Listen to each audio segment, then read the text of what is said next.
Hi everyone, delonewolf here and welcome back to the Sunday recap, my weekly vlog where I talk a bit about my last week in games. As always, we'll take a look at EVE Online first, and my personal playing in EVE Online has not been that much or that super active. Nothing too special to report there, a bit of exploration, a little bit of PI of course, doing that every single day, and then keeping up with my blueprint copy business. It's kept me decently busy, but I did decide of course to do my weekly run to Jita as well, to sell some of the loot, to sell some of the stuff that I found, and usually also to bring back some fuel. There's actually some cheaper fuel in Jita still available compared to what is in the Grand Bazaar, although there the prices are very reasonable, so definitely lots of thank yous as well for all the people that are making the fuels available there. It helps a ton so that I don't have to do too much traveling. That weekly trip was very interesting though, because in the system of perimeter the Triglavians were invading, and that made me feel like quite amazed when I jumped into that system. It felt like something I had not seen in EVE Online, I would say, in a very long time, perhaps even a unique site there. So you jump into the system, you've got structures all around the gate, and then you had Triglavian patrols warping in and out. You had small groups of capsuleers, sometimes engaging them, sometimes running away from them, and in the meantime you had this corridor of transport ships that just kept going through to get to and from Jita. That was very cool. It made the game look very much alive, and that was actually a very cool experience in my opinion.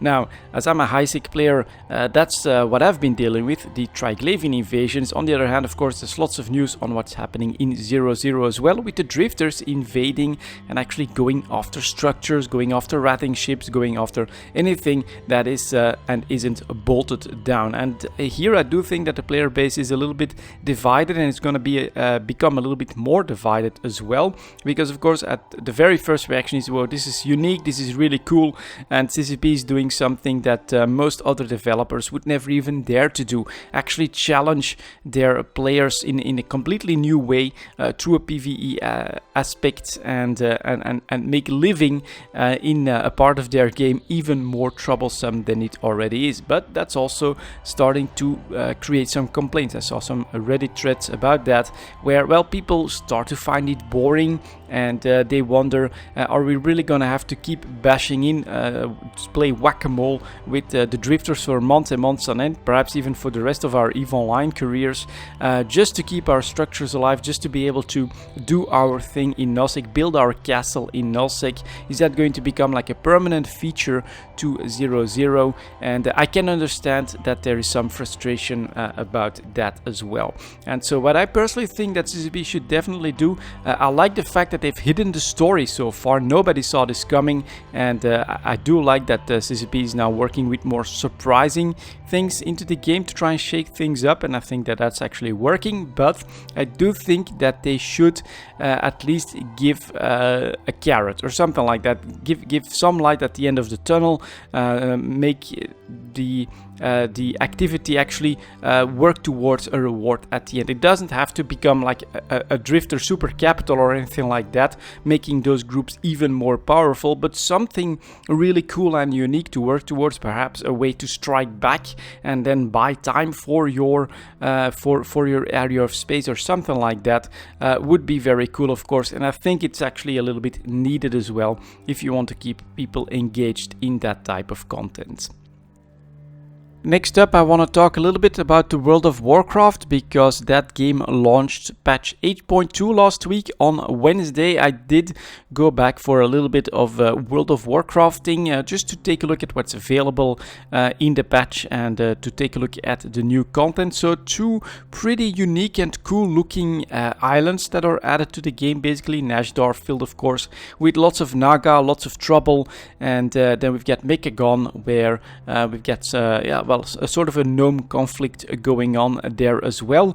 Nashdar mostly for gear. The Bentic gear is how Blizzard is now trying to see if they can basically keep us playing while giving us gear that you can actually improve by earning the currency that's available on that island. And then in Mechagon it's more about trinkets. I got a pretty cool and unique trinket, and then rings and things like that should be available there. Now my very first impression is that while the areas are cool and there's lots of stuff to do, it is feeling very grindy already. I'm not sure if I'm actually having fun there. We'll have to see in the upcoming days and weeks how much more effort I can actually put into the game.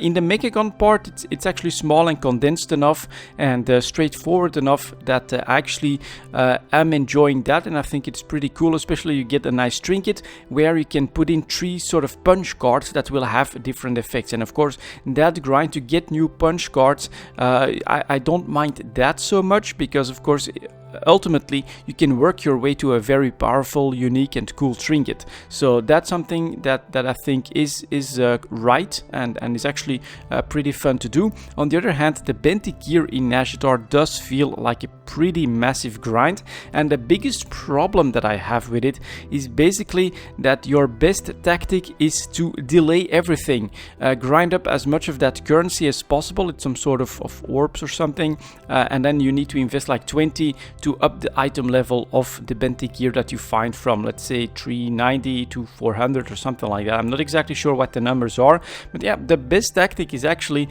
to not spend any of that currency, to make sure that you have the very best benthic gear at first, and then to maybe even, if you're raiding for instance, wait for what kind of raid drops do I get before you actually choose to invest in that benthic gear, and that makes it a lot of grinding for, well, almost nothing. And unfortunately it makes a lot of sense. That is just the best way, the most efficient way of running that new content there, which makes it very disappointing, very grindy, and just basically not rewarding at all, unless, well, you finally decide to invest in one of those benthic pieces. So yeah, I'm a bit mixed about this this patch 8.2 so far at the moment. It's definitely not convinced me to put a lot of time and effort into the World of Warcraft, let alone start some weekly grind or something like that for a chest.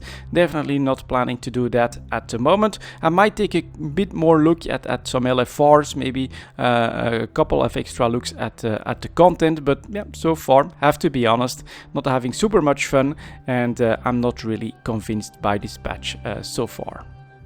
And finally, I also want to touch on Dota Underlords. That's an open beta on Steam at the moment. Actually a game from Valve that is basically the Dota heroes put in a sort of an auto chess game type. I personally am enjoying that, although the games themselves do last a long time. 30 to 45 minutes is definitely something that you have to keep in mind, when, especially when you get towards like that top 3. The longer you last in the game, the better you're doing, the longer it actually takes to finish one of the games. But I've found it to be decently enjoyable myself, trying to learn the mechanics, try to build up a nice army, a nice chessboard basically, to go up against I think 7 other opponents. It's a fun game from my perspective. I've definitely made a couple of videos on it as well, you know, covering my exploration of the open beta at this point, and it is pretty cool. If you're looking for something completely different to do, that might be interesting. I think it should just be available for download. Look for Dota Underlord and you'll be in the open beta at this point. I'm kind of liking that myself. As you guys know, I'm not a one game type of person. I need to have some variety when it comes to my gaming, and this was, well, my very first experience with an auto chess like game, so I definitely was struggling a little bit with trying to find well, not the optimal way, but at least a somewhat optimal way of playing the game. But that experience has been quite fun. You get a nice tutorial at first that gives you the very basics. After that you can play some games against bots as well, easy bots, so that you actually have the time to find out, well, what's the stronger combination, what should I keep in mind, how should I manage my gold and things like that. And then finally you can try your hand at a multiplayer game as well, where eventually I actually managed to win one as well. So overall, a very nice experience with Dota Underlords. I'm not sure here as well how much time I want to spend in there because of everything that's happening in EVE Online. I do want to take a look at that as well and give that the best chance, but it's it's not been disappointing. I also quickly want to mention that the Steam sales are going, so I bought the DLC for Total War Warhammer 2 for the Tomb Kings, so still have that to do as well. And yeah, it is getting quite busy, but it was definitely a nice game to take a look at, this Dota Underlords, and I actually had fun playing that. I would even say more fun than the World of Warcraft at this point. And that was my last week in games, guys. Thank you very much for watching, and I'll see you all next time.